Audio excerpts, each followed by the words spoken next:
Hello all, I'm Stereo Man. Look what I came across the other day. This Tonka truck. My parents bought me this when I was probably maybe 2 or 3 years old. And see, there's no dents on it. It's just really dirty. It's got a little bit of rust around here. This thing is all metal. So I'm gonna do the first time for me, I'm gonna restore this thing.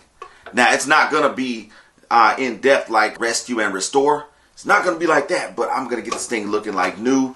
I'm not gonna go to the lengths of drilling out the pinch welds and all that kind of stuff.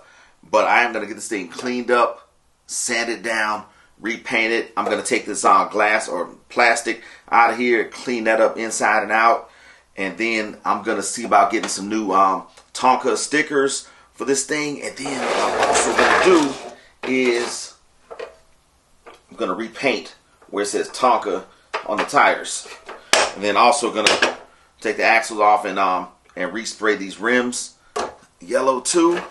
You see, I mean, it works perfectly fine. It rolls perfectly fine. Just needs a little TLC. And we're going to do that for the first time on this channel. So, hey, come with me on this journey and we're going to learn together. So, stay tuned for this new series, ACG Restorations. Yeah, that sounds good. ACG Restoration. So, stay tuned, people.